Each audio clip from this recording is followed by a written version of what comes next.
You're listening to the Paisan Sports podcast, brought to you by your hosts, Dante De Placido and Zach DiLiano.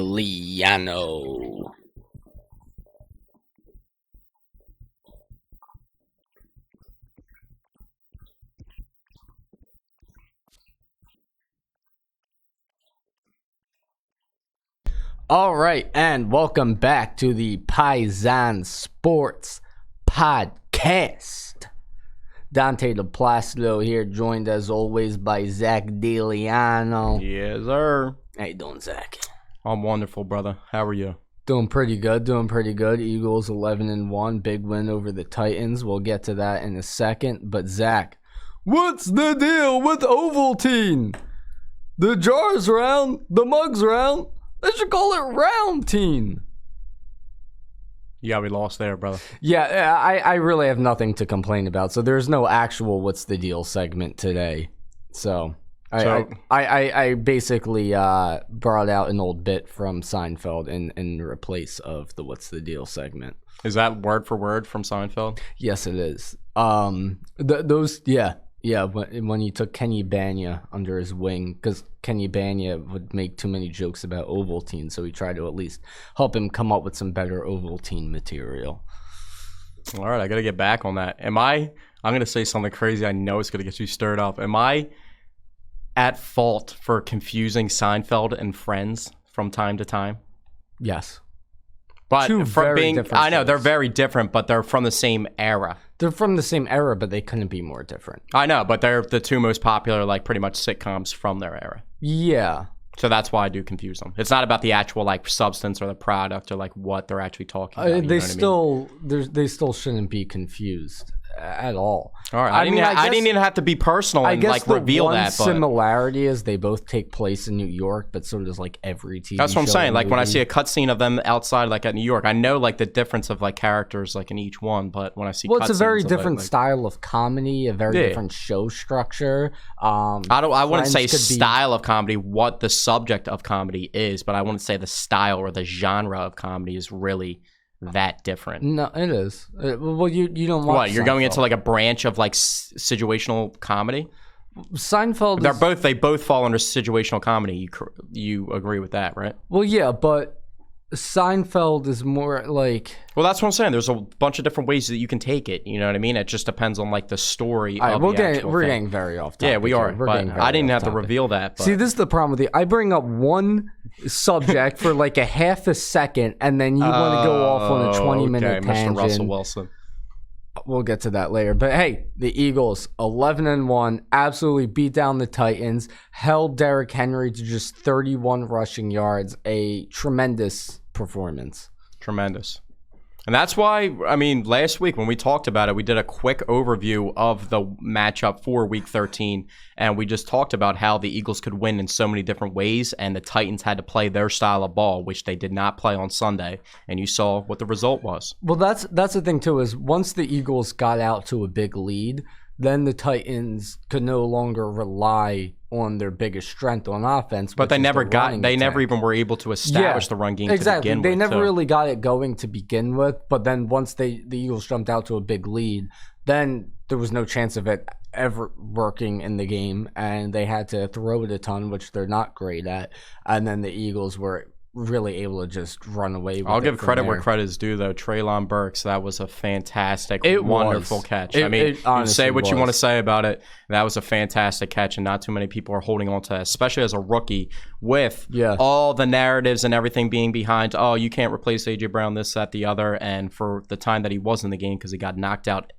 of the game because of that hit from Marcus Epps, which was an absolute you can't even replicate that in Madden. He took a big shot. There was Marcus a sandwich Epps. in between two. I thought Josiah Scott was going to get up a little bit banged up too because he took a little bit of the brunt of the hit as well, but that was the only time that the Titans really had anything going, and it was a deep pass down the middle of the field that was kind of one-on-one coverage with the safety over the top, but more so just Josiah Scott. And you've seen a lot of teams with Avonte Maddox out try and target Josiah Scott, which is obviously the better option to do than try and go after Darius Slay or James Bradbury. Yeah, he's easily the weakest link in that. And he's still a solid player. It's just at times he gets targeted a lot. Like especially when a veteran quarterback sees you out there on an island, thinks that he has one-on-one coverage, which theoretically he did until the end of the play where Marcus Epps got over there to lay that hit. But pretty much it was Josiah Scott versus Treylon Burks. And I think Treylon Burks, that's a pretty good matchup for him.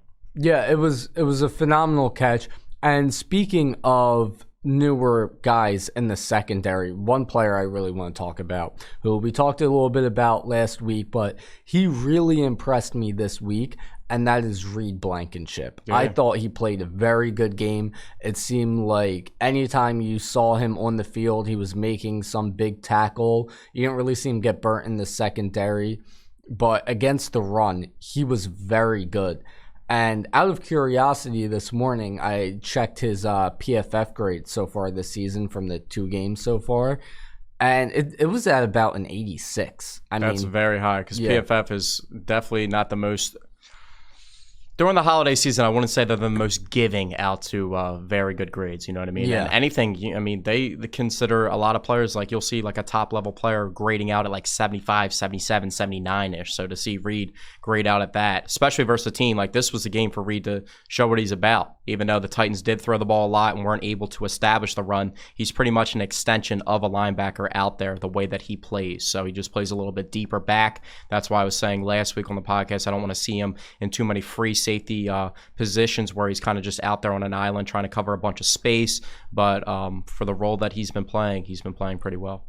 Yeah, no, I think the Eagles can mostly be in good hands until Gardner Johnson comes back. I'm still a little worried about him out in the middle of the field when the Eagles are going up against a better pass attack. Yeah, that's what we highlighted when we traded for him, was how smart he was at just passing off route concepts and just discovering route concepts and seeing what they're about and just being able to recognize them and being able to make a play. But then again, Reed Blankenship made a perfect read on the pick that he got versus Aaron Rodgers and jumped to that ball. But like we talked about last podcast, he was able to do that because there was limited space on the field with them being in the red zone, so he was able to make that pick, or just right outside the red zone, like the 30 to the 25, wherever that ball was thrown. But it was limited space. But if we're trying to say that we want to see Reed Blankenship, trying to cover the entire field on the 30-yard line, you know what I mean, with 70 yards of space, that's not ideal. Well, yeah, but hey, look at it like this. I mean, having a guy who can create a big-time turnover in the red zone, that's huge, because that is when you want to force a turnover. Yeah. Because you basically take 3 points right away, right out of the hands of the offense, and possibly 7 points. That Minnesota Vikings style of defense where, I mean, the Minnesota Vikings, not to get off track, but they're like 9-0 in one-score games, and it just seems like if you watched that Jets game yesterday, like they're just trying to get into the red zone, the 20-yard line, to stop you there.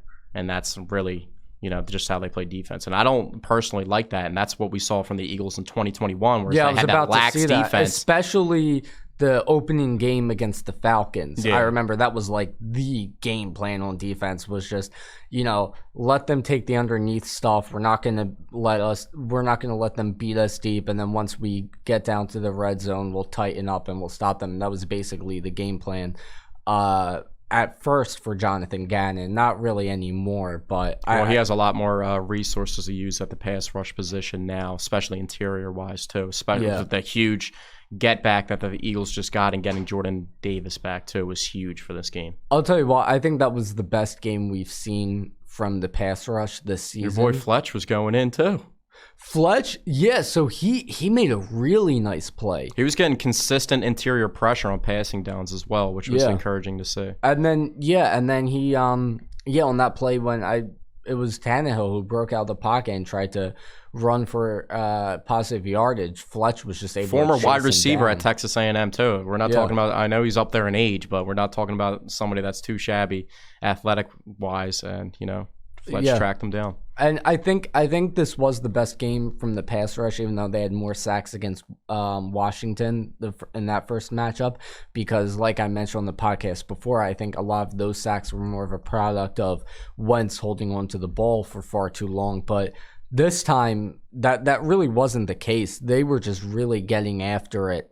Also, we haven't given credit in those situations either to the coverage that the Eagles are playing, too. That has a big part of it, as in just being able to lock guys down. No one's open. I mean, the Titans definitely are at the bottom tier of the NFL with weapons that they're using on the outside, especially after getting rid of A.J. Brown. But, I mean, the secondary did their job outside of that one fluke play with Treylon Burks, and it was just like you got to tip your cap. That's all you can really do. And that's the NFL. It's like regardless of what talented team, there's players going to make plays out there. Yeah, and the one thing I want to say is I mentioned before on the podcast where I said after Linval Joseph and Ndamukong Suh's debut here, I mentioned I thought a part of the reason why they looked better than they did, in their previous seasons, with their age considered and everything, is because they were well rested going into the later part of the season where the opposing team isn't as well rested and they're not taking as many reps on the field because there's so much depth on the D line. So I think maybe the reason why Fletch was able to have a good game again is because he's not out there on the field as much as he was before Ndamukong Suh and Linval Joseph came around. So now he's more well-rested going up against these offensive linemen. And really, that's just making the entire defensive line better because Linval Joseph, Ndamukong Suh, Fletcher Cox, they're all benefiting from not having to be on the field too much because they're rotating so much. And before Jordan Davis came back, they were really straining them. It's not like they added Linval Joseph and Ndamukong Suh only to add more talent to their position group. They really didn't have bodies to even use for the position group. So it, like you said, it definitely took a lot of pressure off them. We're just able to allow them to just do what they do in shorter period of time. And it obviously worked. And the production showed that. Yeah. And you saw a ton of different looks on the D-line. You saw like a ton of different combinations of guys. Like you would see Milton Williams out there with Ndamukong Suh, and then you would see, Fletch out there with Javon Hargrave. Like there's just, it's insane how many options they have. They have Javon Hargrave, Fletcher Cox, Milton Williams, Ndamukong Suh, Linval Joseph, and Jordan Davis. Those are 6 interior defensive linemen. And I know you're talking about interior-wise, but we're still not talking about Robert Quinn and what he's doing. And that was seen as like a huge addition to the team around the trade deadline. You know what I mean? They haven't even gotten him going yet. He didn't even play yesterday. I know, but I'm just saying, like I said, like with all these resources now back healthy, and you still have an ace in your back pocket and Robert Quinn who can go out there and get sacks. I'll be honest, I don't know. I don't think Robert Quinn really has it anymore. He didn't show us literally anything. I mean, he was also getting limited snaps. I mean, it's tough for a pass rusher to get in rhythm when you're only playing less than 15 snaps a game. But that's not exactly going to change. You know what I mean? So, no, like I said, but that's why I refer to it as a back pocket in case you need to use that. You need an uptick on the outside. I mean, Josh Sweat and Hassan Reddick have been doing their thing. They were phenomenal yesterday. They teamed up for not 1 but 2 sacks. So Sweat had 1 on his own, so he finished the game with 2 sacks, and then Hassan Reddick had the 2 half-a-sacks with Josh Sweat, so he finished with a sack. And I was looking at Hassan Reddick's numbers lately, and he's had 4 games in a row now with at least half a sack, and only 1 of those games was only half a sack. So 3 of those 4 games, he had at least 1 sack.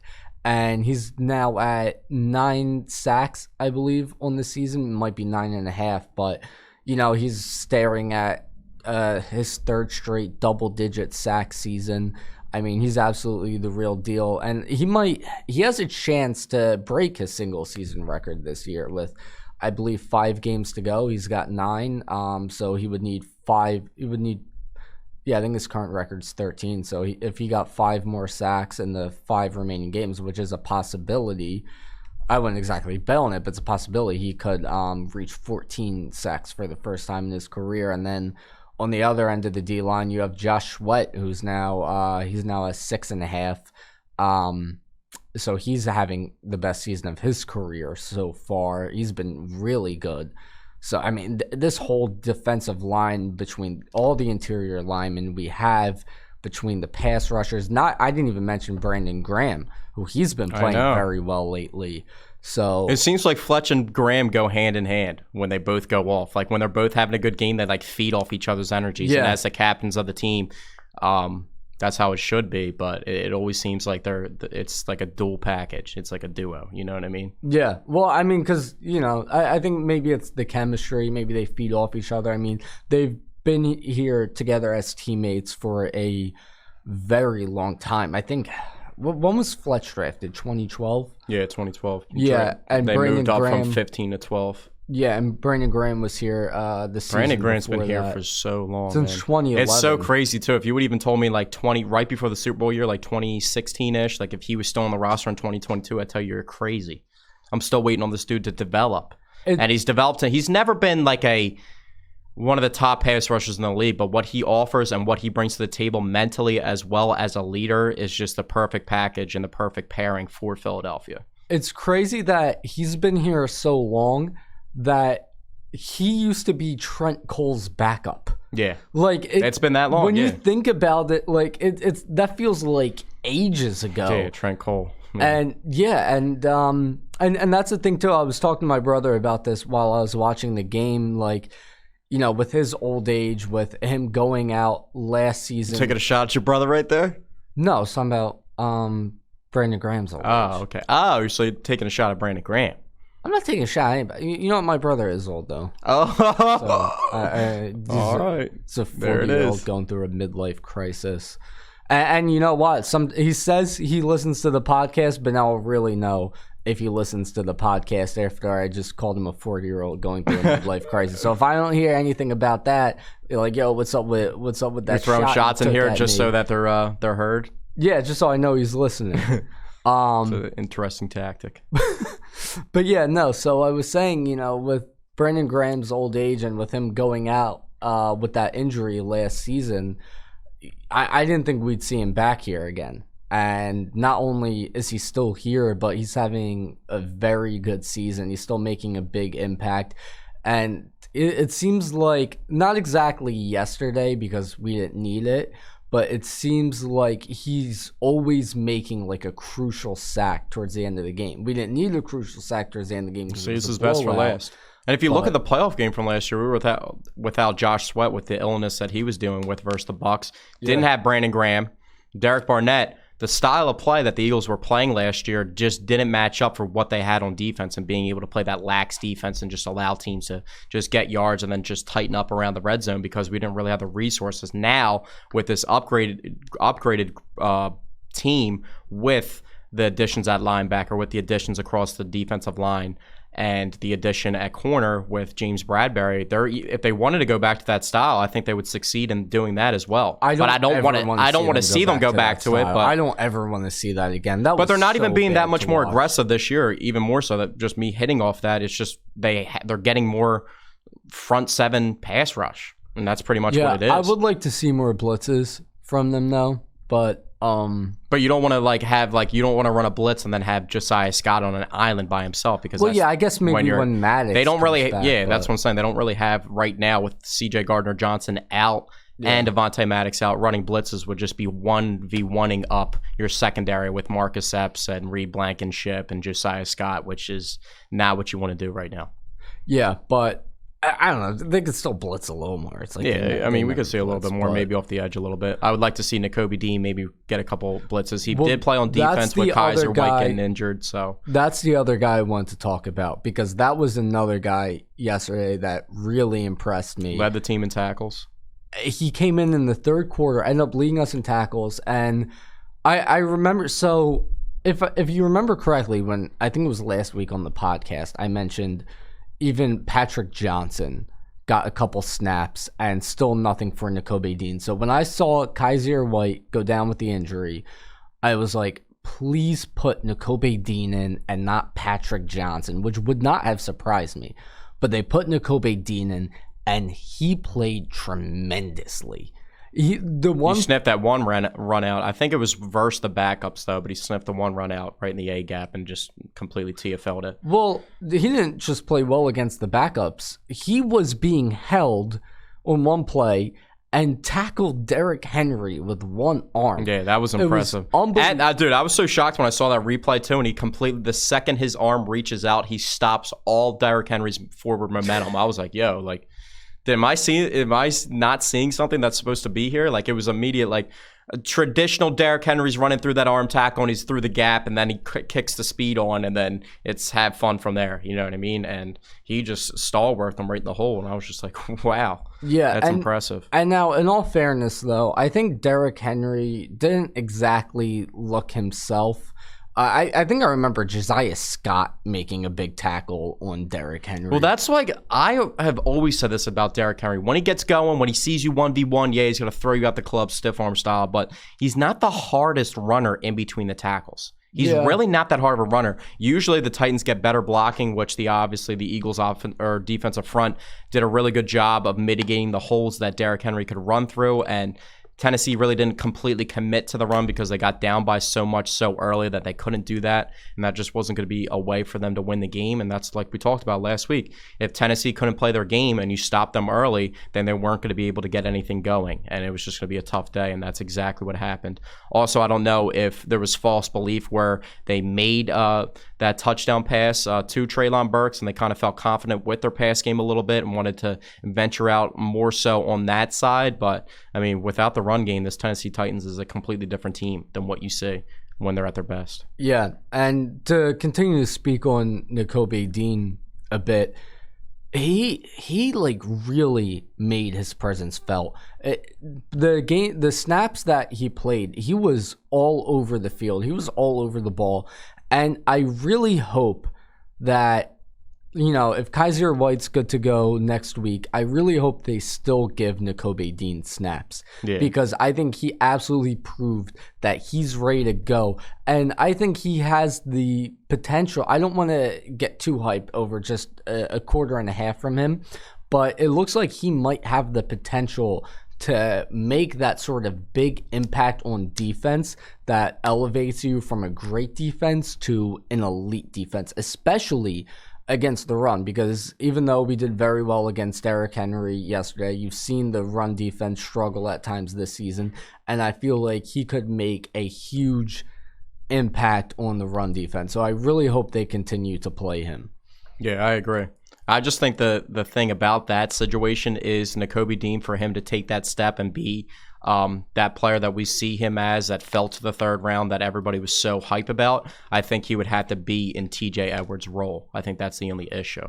I you know what? I would prefer to see more of TJ Edwards and Nakobe Dean out there. I think Kaiser White is a terrific linebacker, don't get me wrong, but I really want to see more from Nakobe Dean. At the same time, I don't want to take snaps away from TJ Edwards, because TJ Edwards has been absolutely phenomenal. I think he's been better than Kaiser White this season, and I don't even think it's that close. I think TJ Edwards has been well, I mean, they're playing terrific. A different role, so maybe if things were flopped. I think they're both like around the same talent level, but the ceiling for Nakobe Dean, I think, is bigger than all three of theirs. Absolutely. Absolutely. And usually this isn't a situation where we're talking about this like a third round pick that kind of gets slept on just because of injuries, this, that, the other. And usually he's thrust into a role right off the rip, especially what you've seen from the Eagles linebackers. But we've had the luxury this year of not even having to worry about his progression.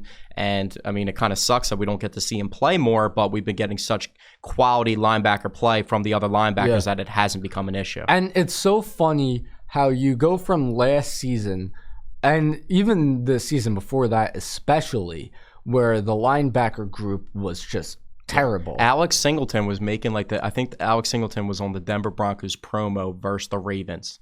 For what they promoted out. So, but that's what we were dealing with last year, is the Alex Singletons of the world. You know what I mean? So it wasn't as bad last year as it was in 2020. Nate Gary. 2020 was flat out awful. Had Chase Claypool the one game when we played Pittsburgh, and he went for 4 touchdowns in that game, and they were like running empty, and we had linebackers trying to cover him. Yeah, Nate Gary on him the whole game. Yeah, but absolutely ridiculous. Let's not talk about that. But the point I'm getting to here is you go from just having an absolutely abysmal linebacker group to now struggling to find playing time for somebody as good as Nakobe Dean. So I mean, it's a good problem to have. Yeah, it's a great problem to have. And if we're going down memory lane, the last time they lost or even played the Tennessee Titans, you remember that game? That's one of the most excruciating regular season losses the Eagles fan base. Look at Dante's face on the podcast right now. Look at him. He's absolutely I'm still angry about upset. That what was that? That was the fourth. Was it 4th and 15 with the quarters outside coverage and Jim Schwartz and everybody back. Corey Graham in the secondary too, former Baltimore Raven, former Eagle. Yeah, it was a mess. Also, another. You remember Corey Graham as a Raven? I remember him as a Buffalo Bill. Yeah, he was in both places. Yeah, well, I'm growing up a Ravens fan. Yeah, I remember him with the Ravens. But your boy also went off this past weekend too. Brenton Covey. Brenton Covey finally got some good returns in there. Multiple good returns too. Yeah. No, Brenton Covey.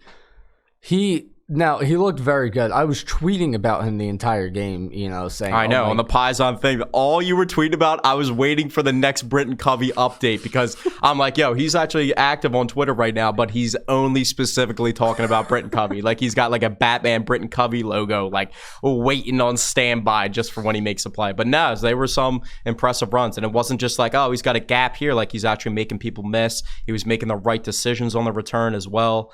I don't know how much that has to do with. I haven't looked too closely with the lens on the Titans special teams units, but they didn't look like they were covering too well yesterday. Well, here was the issue with it. And, as great of a game as Brenton Covey had, which finally, but I don't want to give him too much credit because it wasn't really the Titans gunners on special teams on those punts. It was more so their punter was just kicking just straight line drives down the field. Well, that's what happens. Sometimes you outkick your coverage. And that's what was like going you can on. kick a 60-yard bomb, but if you outkick your coverage, then you're setting up at least a 10 to 15-yard return to negate that. And that's why they had the stat of net average for punting. Yeah, every time Covey fielded the punt, he had a lot of room to run.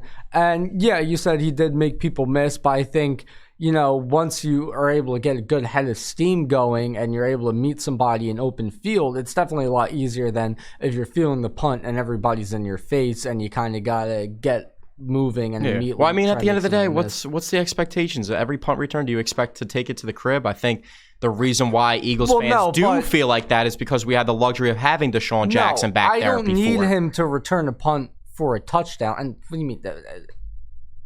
Darren Sproles was an even bigger punt returner than Deshaun Jackson. I'm just thinking about, Darren Sproles but Darren Sproles was also the whole offense too while doing that. No, there's a big middle ground, a huge middle ground even, between returning the punt for a touchdown and just fielding it, moving 2 feet forward and immediately getting tackled. Just being positive. You know what I mean? So, I mean, that is like...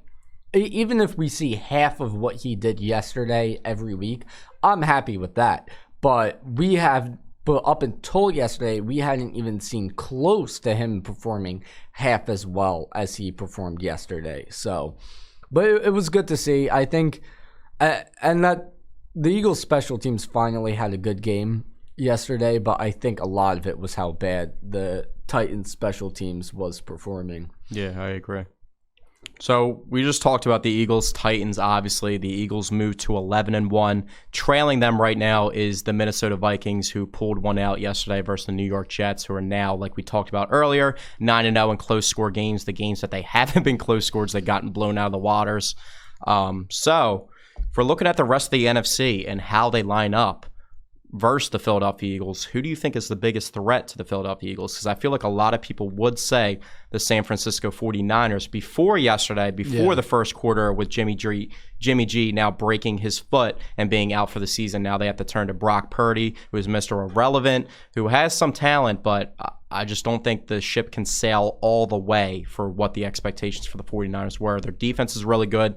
Crazy weapons on offense, but if you had to put one NFC team that you're the most afraid of, and you can still go to the 49ers, I'm not trying to rope you into saying this, that, the other, but who would you be most intimidated by?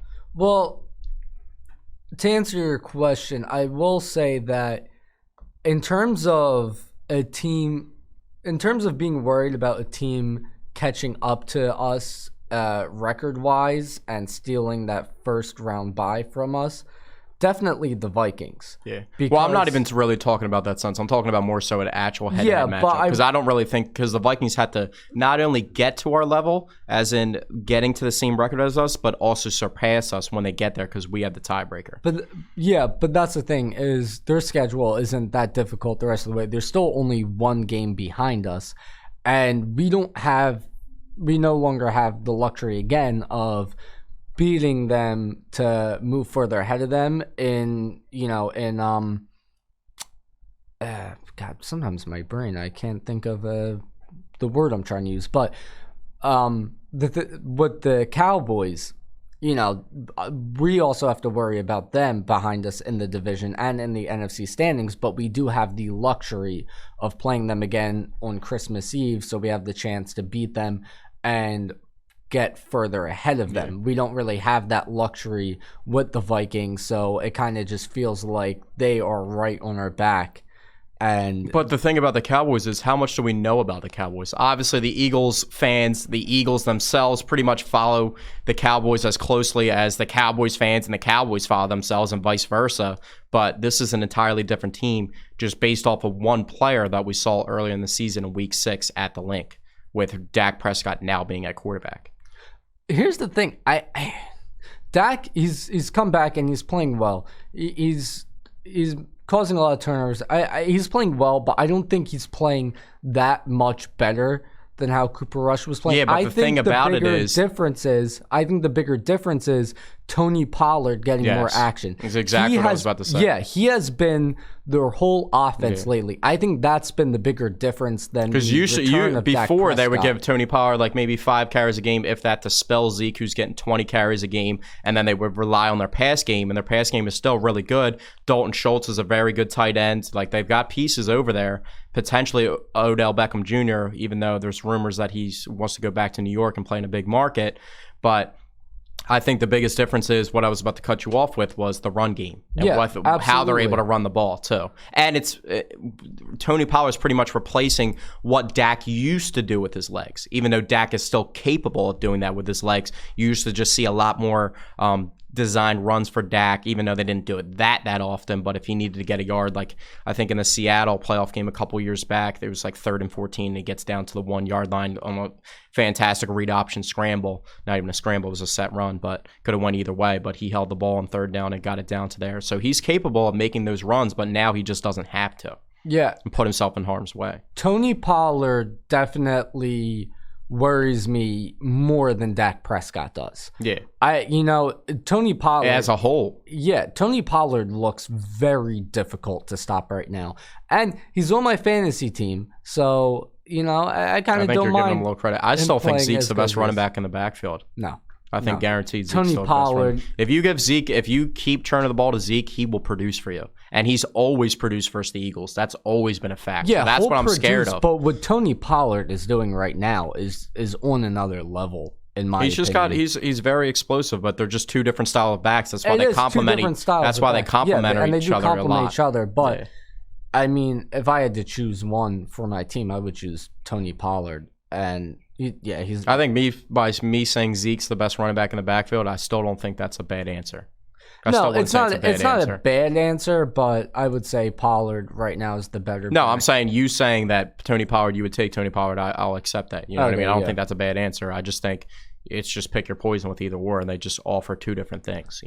Yeah. So no, definitely the run game is certainly a bigger threat than the pass game with Dak Prescott. Dak Prescott's a good quarterback. Don't get me wrong, but what Zeke and Pollard are doing right now is on another level, and Dak isn't really. CeeDee Lamb is also very, very good too. CeeDee Lamb is a phenomenal receiver. You got to give credit where credit is due. Yeah. He can pretty much do every single thing, and I would say his skill set is not. I mean, obviously, no one's Justin Jefferson. Justin Jefferson's phenomenal, but he can do similar things to Justin Jefferson. Yeah, but I still. So that's why I'm saying I would say if we're talking tiers, he's like a B grade Justin Jefferson. I mean, nobody's really Justin Jefferson, but if anything's close to it, an overall skill set with that size, it's like he's close to it.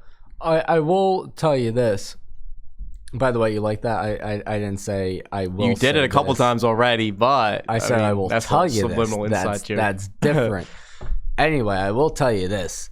When we play the Cowboys, on Christmas Eve. I definitely want to see more of Nakobe Dean in that game. We wanted to see Jordan Davis suit up to play against Tennessee because Jordan Davis is definitely a good counter to Derrick Henry with, Derrick Henry running it up the middle and having a big body guy like Jordan Davis at nose tackle to sort of stop that. So that's what you needed against Derrick Henry. But now what you need against Tony Pollard, now you need Nakobe Dean, somebody who has the speed to go sideline to sideline. Absolutely, because Jordan Davis. That was also something that I noticed too with Nakobe Dean you could see his size. You could see that he was significantly smaller than a lot of the players that were out on the field, but he was still making up for it. Yeah, so... And I was actually listening to, I think it was either WIP or it was The Fanatic. I was listening to the radio last week, and they had him on for a segment somewhere out at like some bar or whatever, and they asked him if he was going to pack on more size, and his exact answer was like, for what? He said, for what? Why do I need to? You know what I mean? Like, he's doing his thing like that. Yeah. So we would just like to see more of him. But yeah, and then you do have a linebacker like TJ Edwards, who definitely has more size. So, but we talked about this a couple weeks back. Like at the end of the day, we're 12 games into this season. We have 5 games left, and they're gonna have to make a decision with both linebackers and TJ Edwards and Kaiser White on expiring contracts by this year. So Nakobe Dean will get his shot. It just depends on who they pick between those. Yeah. If they pick either of them, because they still have to give Jalen Hurts a gigantic contract as well. Well, he doesn't. And James Bradberry will probably warrant, if you can keep James Bradberry for a year or two, you're going to do that. Maybe even potentially 3, but I think more so logically a 2 or 1 year deal would be what both sides are looking for. So you're going to have to set aside some money to make sure those things happen as well. But the good thing is Jalen Hurts doesn't have to be paid next year. They're most likely going to extend his contract after And he's not the type that will like force a contract to like try and keep the team hostage, you know what I mean? Like a Kyler Murray situation this past offseason or that, you know what I mean? I think he would more so go with like what Lamar does. Yeah, but the good thing is, even though he'll most likely get his extension after this season, that possible $50 million a year won't start until the 2024 season, because 2023 he'll still be on his rookie deal. So you do still have leeway to spend. You still have a 3-year money. window like there with AJ Brown under contract for 3 years in 2024 on, and then Devontae Smith will still have like a year or 2 left on his deal. Yeah, so Miles Sanders, you have to also figure out what you want to do with him. So they should be locked up. Dallas Goedert got the extension like last year, so I mean they should have pretty much their core locked up, but it's also about replenishing and replacing the guys of the Jason Kelce's down the line. I know we're thinking a lot down the line. Well, we have Juergens for that, but the thing is, with Hurts not being paid until 2024, you could possibly bring back James Bradberry just for 1 more season. Maybe in the upcoming draft with the 2 first-round picks, maybe you go out there and you get a really good corner and you just bring back Bradberry. They're definitely going to have to be looking at the corner position, because even if they bring back James Bradberry, Darius is only getting older. Yeah. I don't even know why I just recalled him Darius. He'd be pissed if you heard me say that. Big play Slay. Oh, God. What? We just had an absolute missile on the podcast happen. Trey Turner just signed an 11-year contract with the Philadelphia Phillies, $300 million. You're messing with me. That would explain why my cousin called me twice. Oh my God! Wow! Oh my God! For all reactions here on the Paisan Sports podcast. Oh my raw God! Reactions. Wow! What a missile! What a missile! Oh, that's huge! Yes, sir. That is huge! Yes, sir. Wow, man. Wow. That just added some new life and some new energy. We can go for another hour and a half on here, even though we got like 20 minutes. We're going to have to change up. All right, one last thing I wanted to talk about, because I was about to bring it up. Hold on. Okay. Eagles offensive line, fantastic. Way too many penalties yesterday. Way too many. Yeah, it was ridiculous. We'll just say that. Way too many penalties. Statlin's going to have a field day. Stoutland University, everybody flunked this weekend. But before we get to Trey Turner news, I do have to talk about my meatball of the week. Meatball. And my meatball of the week this week is Kanye West. No, I'm not going to touch that subject. I was about to say, you're getting way too deep. You're putting a lot of stock into this one, dude. All I say is Kanye, I'll always respect his music. That's all I'm going to talk about. That's the only thing I'm not touching that either. But my actual meatball of the week this week is the Liver King. The Liver King, who spent a couple years with a big following on social media, promoting the primal lifestyle. Dude, he's only been popular. Don't you cut off my meatball of the week I know, segment. but he's only been popular for like a year, I feel like. Maybe 2 years. Whatever. That's beside the point. Beside the point. Anyway, Liver King promoted a primal lifestyle. Live like your ancestors. He even sleeps on a slab of wood. Only eats raw liver and testicles. No way that's good for you. And with all of this, he's selling his supplements, his all natural supplements, because he's saying, hey, if you live like me, you can be as jacked as me. Meanwhile, if you look at the guy, anybody with half a brain could have told you the man was on the juice. And turns out, thanks to some leaked emails, he was spending $12,000 a month on steroids. So the guy's a complete fraud, trying to sell you his primal ancestor lifestyle when he's not even doing that himself. A total scam. Liver King, you're my meatball of the week. And I'm sure he doesn't really care that he's my meatball of the week because he's got a bunch of other people yelling at him. Who cares what Dante DePlacido in South Jersey thinks? But hey, real quick though, I do want to say, me picking Kanye West as my meatball of the week reminds me of something I've always said since this song by Tory Lanez came out. But do you keep up with? Do you listen to Tory Lanez at all? No. So Tory Lanez, he came out with the song "Money Over Fallouts" after all the controversy surrounded him with him allegedly shooting Megan Thee Stallion in the foot. And in the intro, where this podcast is going. In the intro to the song, you hear like a bunch of people ripping him on the media and whatever. And the one part that always got me was you hear one guy saying, I guess he's doing a segment from a radio show, where he's saying, Donkey of the Day is Tory Lanez. And I always found that so weird because, like, Donkey of the Day, like, implies, like, some wacky, goofy... That's the, is that Charlemagne? It might be because it sounds like Charlemagne in the clip. But, like, I feel like Donkey of the Day should be, like, somebody who, like, did something stupid and it's kind of a funny situation. You know what I mean? It's very lighthearted. But, like...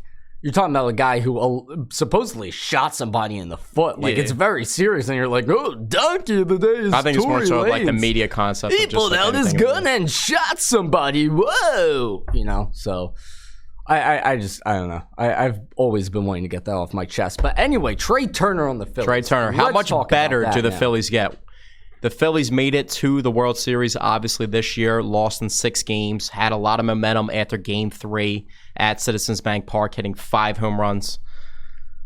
How much better do the Phillies get with this signing? I kept saying on the podcast when we talked about who you would like to get, I always was a big advocate for Nolan Arenado, who played pretty decent versus the Phillies in the playoffs, made a lot of good contact with the ball, but the ball just wasn't dropping for him, as opposed to Paul Goldschmidt, who was just an absolute dud in that series. But that was always my siding of that, but then he ended up opting into his deal, 5 years with them, so that was off the board. But Trey Turner was always my number one guy outside of that, because not only what he can provide for you behind the plate, but he adds so much speed to the lineup that the Phillies just didn't have. Trey Turner being added to this lineup just not only provides them with an extra bat in the lineup that can really do something, but just the speed around the bases that he can provide as well is a huge get for the Philadelphia Phillies. So that's another aggressive move by David Dombrowski, and this team looks like they're trying to keep their championship window alive for a good deal of time. Vinny, are you there?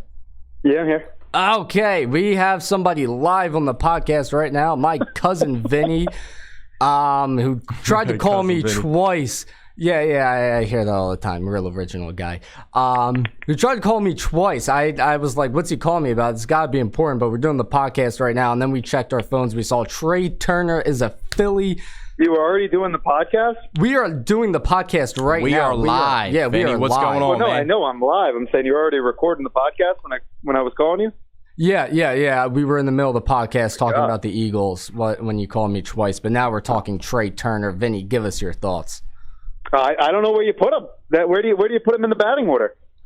Put him in the 2-hole? I would have him lead off. I would have him lead off as well. Well, we can't have Schwarber lead off again next year. Exactly. No. Too many solo homers. Yeah, no. That was a big thing. I mean, the 2-hole's wide open too with Rhys Hoskins as well, so I think they're gonna have to figure out something with that. So, I mean, there's he spots. could lead off. That's not a bad idea. But I don't know what his stats are. Is he a home run hitter? He actually has a lot of pop in his bat over the past couple seasons. He has been producing. He does have a lot of pop, but he's a very high average hitter, and he has a ton of speed on the base pads. He's tremendous at stealing bases. So if you have this guy leading off, you have him getting on base to start innings and then possibly stealing second. And now you have him lead off. Yeah, absolutely. But if he leads off, would you be comfortable with Schwarber in the 2-hole? Yeah, because I put Schwarber in the 3. Well, then I think Bryce has to be in the 3-hole, even though they were batting in the 4. Yeah, they were batting in cleanup. You got to remember, we don't have Bryce until June. That is true. They have the timetable of that as well. So yeah, you got to put someone there, and you're not. I mean, I don't know. I think they might move Marsh up. Marsh at 9 was. I mean, he was starting to really make contact at the end of the year. Yeah. You could move Marsh up to the 2-hole. I wouldn't hate having Alec Boehm in the 2-hole with Schwarber. Yeah, what was Boehm, 6? Yeah, I think he would come up after Castellanos. Oh yeah, let's get talking about Castellanos. I mean, we got to lead him off. Get him as many at bats as possible. Oh man, hopefully that's sarcasm. It is not. Trust me, I know this guy very well. That's definitely sarcasm, but yeah, no. I mean, to your point, Vinny, Kyle Schwarber. So many of his home runs this past season were absolutely wasted with him swinging the bat with no one on base. I mean, way too many solo shots. Think about Game 6. If that home run had come if there was 2 men on base, because you can't think, Marsh is going to get on base every. He's just not. He's just not going to get on base every single time. But a guy like, JT is going to get on base. I don't know why they would keep him in the 1-hole the entire. It was almost like half the season. I mean, ever since Topper got in charge. Yeah, and the thing too is they really kind of were just piggy banking off the idea that the Sox and the Nationals had with having Schwarber leading off. So I guess they kind of just looked at it as like, oh, Schwarber was leading off for these teams. Why don't we do the same thing? But I don't think I would be too surprised if Schwarber just went down to the 2-hole, took one spot down, and just put Trey Turner on there, a guy that you can rely on getting on base. I wouldn't hate it. Yeah, because, I mean, Trey Turner is very reliable to get on base, so now you're turning a lot of those solo shots from Schwarber now into 2-run shots at least, which will definitely probably put JT at the 3-hole or Bryce at the 3-hole, vice versa. 3 and 4, maybe. Castellanos is the tricky part. Do you keep him in that 5-hole or do you put Boehm there and try and move Castellanos a little bit down? But what does that do to Castellanos' type of confidence if you move him down in the order? Who cares about his confidence? We didn't do anything to mess with his confidence last season. And look, I think he was playing hurt. I really think he was playing hurt the whole season. Well, you know what it was? It was the spirit of Ben Simmons. That's what was going on there. Oh, you think he was in Luigi's mansion taking over his house? Oh, yeah. It was a Luigi's mansion situation. Yeah, that sage did not do anything. It accomplished nothing. He needs Kyrie to come over and get a sage and the right burning, you know what I mean? So where are they going to put Stott then? I mean, is Stott played shortstop. Are they going to move him over to second base? Who the hell played second base? That was most likely originally the plan when they let Gene Segura go. I don't think Stott is the clear-cut path, definitive shortstop, though. Well, no, I don't think he was before. They really like to second base. Yeah, but if you heard what Dombrowski said in his exit press conference and the way that he glamored and talked about Edmund Sosa and just the way that he played this offseason and in the postseason and what he provided, I think they're still going to use Sosa a pretty good amount.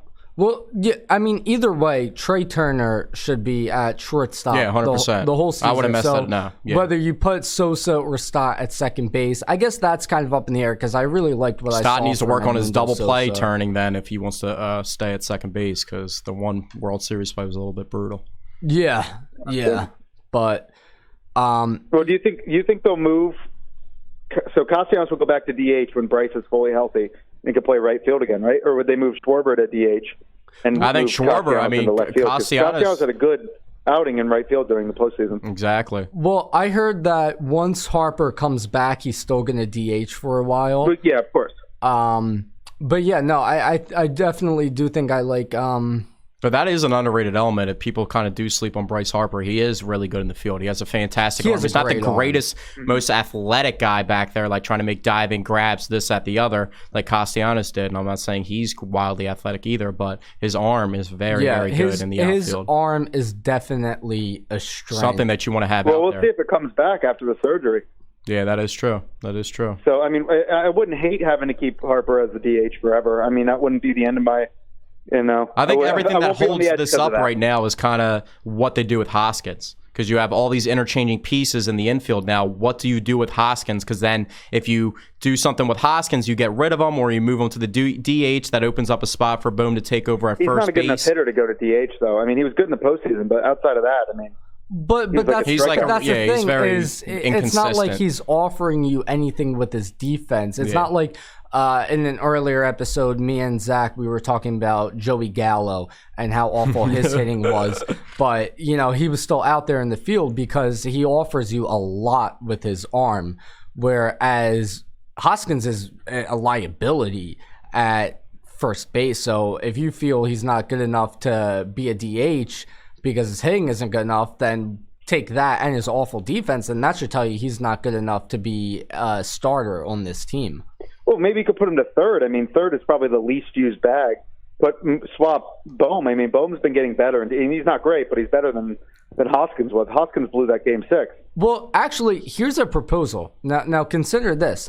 Let's say you move Alec Bohm to first base, okay? Mm-hmm. You put Edmundo Sosa at shortstop, Bryson Stott at second, and Trey Turner over at third. I was going to say the exact same thing, but Sosa at third, which they were doing for Bohm in ninth innings in the beginning of the playoffs too. Sosa at third definitely does make more sense, but you get the gist of what I'm saying. He's got a cannon too. He's got an absolute cannon. I like Sosa a lot. I think he's got a little more development, but I mean, now their only issue is pitching. I mean, now we have our defense is get Rodon. Exactly what we want it to be. Now. Clayton Kershaw just signed back. DeGrom just signed his gigantic contract with the Texas Rangers as well. Mets. So Verlander to the Mets this morning. For $40 million a year or something like that, right? Yeah. Well, talk about big contracts. You hear Cristiano Ronaldo. I don't follow soccer. He's getting paid. He's now going to be getting paid $100 million a year. All right, well that's pocket change to a guy like me. But yeah, no. In soccer, they get absolutely massive contracts. It's like nothing. Yeah, well, they also get good brand deals. Yeah, I don't think there's anything that can be equated to the value of a bench player in the NBA. There's nothing you can equate to a bench player. Duncan Robinson literally is a healthy scratch, and dude is making $20 million a year. You know what I mean? It wasn't even a factor versus the Sixers in the playoffs. You know what I mean? Yeah, I don't think anything equates to that. But yeah, well, relief pitchers in baseball, they get paid a lot. Yeah, but they have to come in and actually be good though. Duncan Robinson literally has to make a 3 every couple games. You know what I mean? Who is that player for the Mavericks, and then he played for the Grizzlies? Who was made $120 million in his career. Chandler Parsons. Oh, yeah, Chandler Parsons. Yeah, Chandler Parsons. What a life. Except for how, didn't get a car accident or something. That really screwed him up. Yeah, I think he got into, I don't know if it was a car, it was some type of automobile accident. It was a motorcycle or something along the effects of that. Yeah, it sucks. I don't even remember hearing about that. But anyway, we are just about out of time here. Vinny, I want to thank you for coming on to the podcast. Cousin Vinny. That's going to do it for us. Be sure to check out all of our social media, TikTok, Twitter. Check out the podcast on YouTube, Spotify, Apple Podcast. That's going to do it for us today. Sayonara.